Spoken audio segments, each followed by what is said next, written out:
Assalamualaikum warahmatullahi wabarakatuh. Bismillahirrahmanirrahim. Wala hawla wala quwwata illa billahil aliyyil azim. Subhanaka la ilma lana illa ma 'allamtana innaka antal alimul hakim.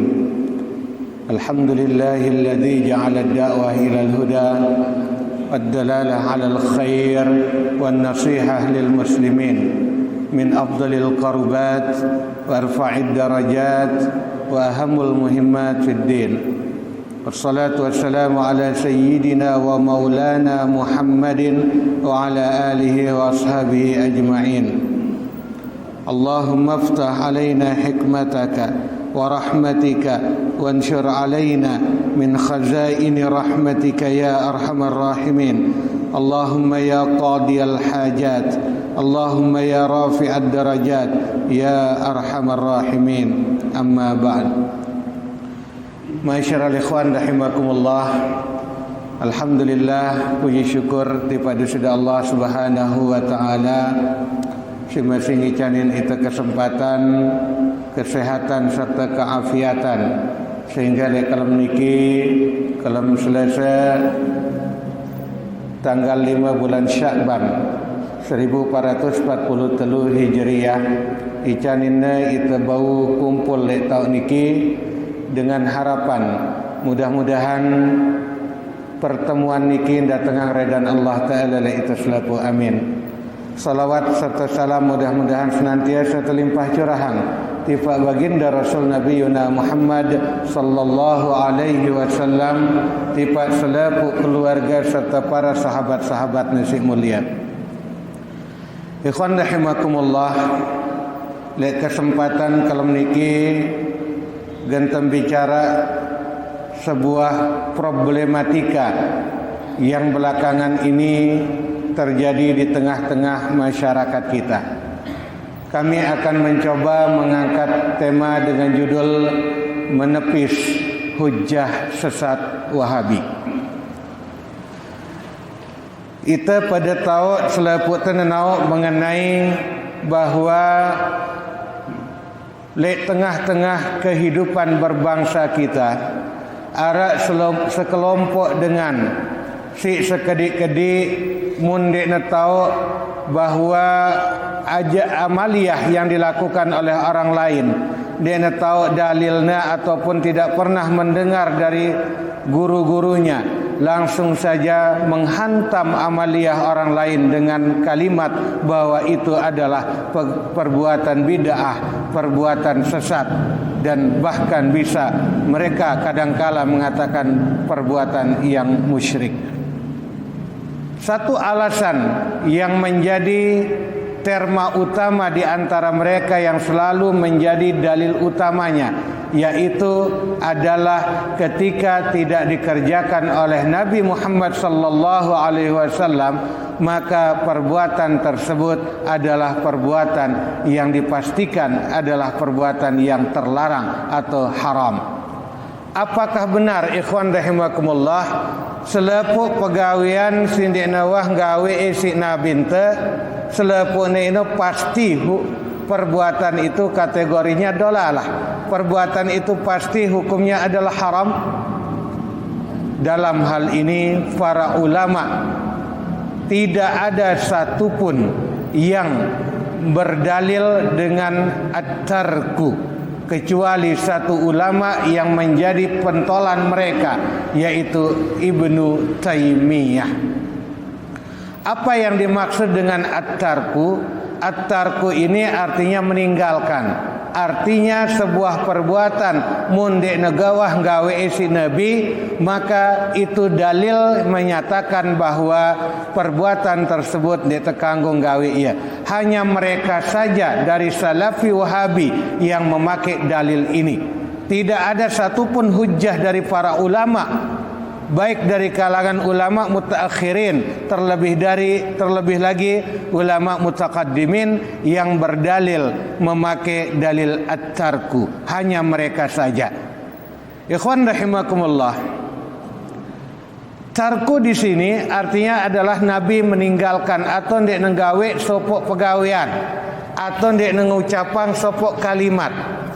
Dalam hal ini meninggalkan sebuah perbuatan atau meninggalkan sebuah ucapan, ada dua hal yang terjadi, dan ini disebut dengan tarkul ujudi dan tarkul adami. Apabila meninggalkan sesuatu perbuatan yang disengaja oleh Rasulullah sallallahu alaihi wasallam tidak melakukan hal tersebut, maka istilah dalam meninggalkan hal tersebut lebih dikenal dengan istilah tarkul ujudi. Sedangkan kalau meninggalkan sebuah perbuatan tanpa disengaja oleh Rasulullah sallallahu alaihi wasallam, maka diistilahkan dengan tarkul adami. Karena Nabi Muhammad juga seorang manusia, maka sifat manusia ada juga pada diri beliau.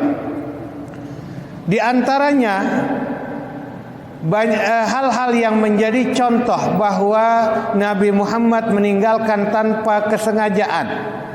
Dalam sebuah hadis yang diriwayatkan oleh Imam Al-Bukhari, pada suatu waktu terjadi salat berjamaah yang diimami oleh baginda Nabi sallallahu alaihi wasallam. Ketika perpindahan dari ruku menuju i'tidal, di saat itu Nabi berucap Sami Allahu liman hamid. Tiba-tiba salah seorang makmum beliau berucap, melanjutkan kalimat baginda Rasul dengan ucapan hamdan katsiran thayyiban mubarakan fi. Selesai salat, tiba-tiba Nabi bertanya, siapa tadi yang berkata-kata setelah aku ucapkan Sami Allahu liman hamidah? Sahabat tersebut langsung menjawab, saya ya Rasul.